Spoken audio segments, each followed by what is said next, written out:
What's your earliest memory of realizing this is very Russian? I'm gonna start. And in my case, I remember back in my childhood, I was like 7 and I grew up in the USSR.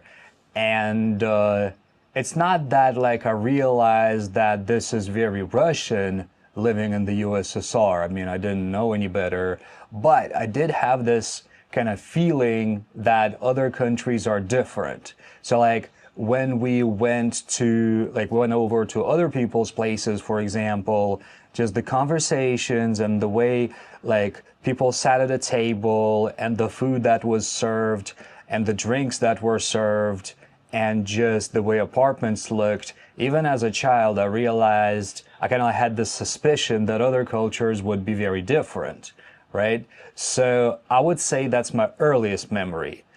But then later, I had moved to the US when I was 14, and eventually I like got friends in the Russian community, like Russian-speaking community in the States. And what was very Russian was that we always got together in a bunch of cars and went to some woods and made bonfires, and they would make shish kebabs and like sing songs with a guitar, have some like all sorts of like games like charades and stuff in the woods, and would basically camp in tents. And these kind of gatherings were super Russian as well. And there's like a lot of these cultural things here and there that you especially realize when you immigrate. Yeah, that's why I just tried to remember my earliest memory. In my childhood, I didn't think about that thing, like things like, is it very Russian or not? I mean,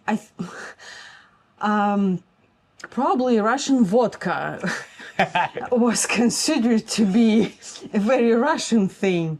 I think most of the world will agree with you there. Funny thing is, we don't even drink alcohol at all, like us personally, you know, so yeah. But Russian vodka, and maybe then moonshine. I thought it's very Russian thing. Samagon. We call it samagon, which means that I make it myself, Yeah, yourself, like self. like self, and gon, gon, it's like gnать, To it's like kind of to race. But the point is, you make the liquid kind of race in these tubes so that it drips into whatever like bottle or whatever you have prepared for it in order to have the final drink. It's a really awkward explanation, but it's kind of like that. Yeah, samagon. Long story short, samagon is Russian moonshine. Is Russian moonshine, yeah. Self-distilled. And I thought it's very like Russian.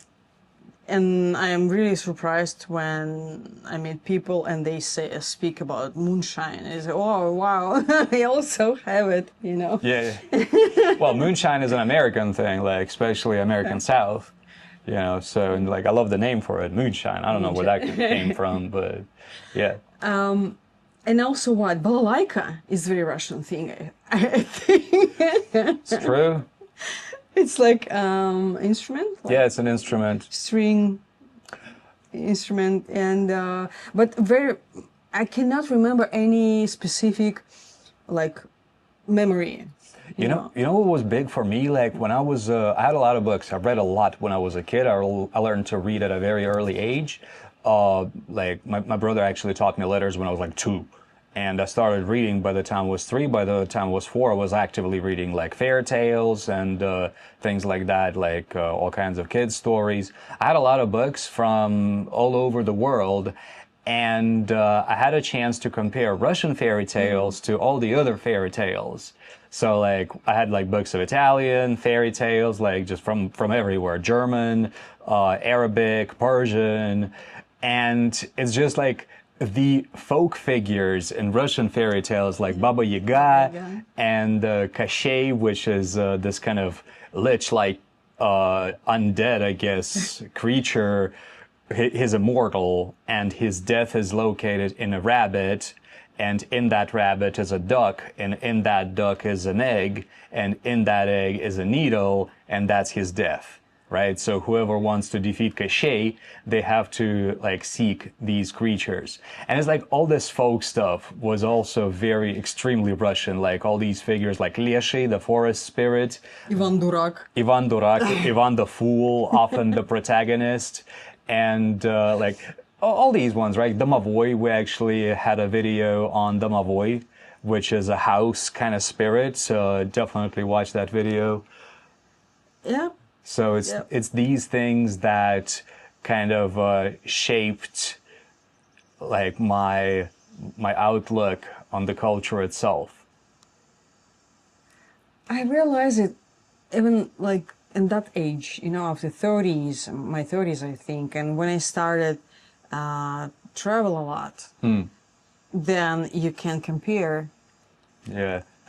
different cultures. You can see the difference. Once you like located only in your country, sometimes you can compare only with the maybe movies, right? Maybe books. But when you see it like with your own eyes, you can see it like more clearly, let's say. Especially when you like encounter members of other cultures, like you kind of get a combination of stereotypes and your own expression and your own impressions.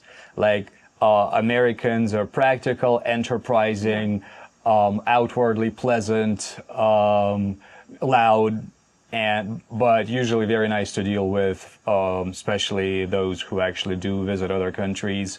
Germans are practical, weird, often. What else? Very.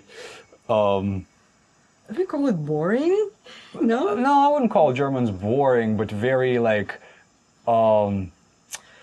pragmatic. Pragmatic? Pragmatic, yeah. And Italians are boisterous, loud, definitely, very communicative, etc. So, and Russians generally are like usually more quiet when they're like, unless they're drunk.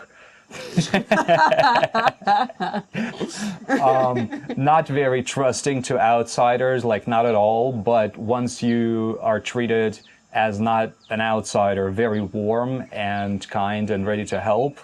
What else? Very often narrow-minded, you know. And we have a voice. That's why when What? a voice.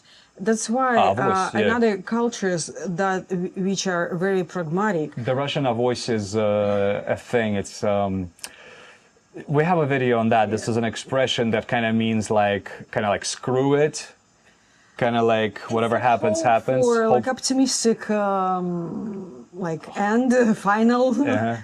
And that's why I think that's why if like different culture is very pragmatic, we consider this like it's kind of boring maybe. It's because it's very predictable. Oh yeah. You know, you know what I mean, right? That's why. So I guess, yeah, this is a difficult question to answer, as you can see, but maybe you have your own impression. So what was something that you saw or heard that in your mind was like, oh, this is totally Russian, this is very Russian? Definitely share that in the comments. And I think that's all we're going to say on this topic right now. We're going to pick our next topic. While we're doing that, please don't forget to give us a like and subscribe to The Hat for a lot more randomness on Russian culture. I forgot to mention Ushanka или samovar. All right. It's my turn. Sure.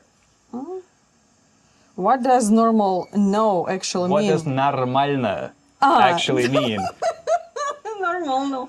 Sorry.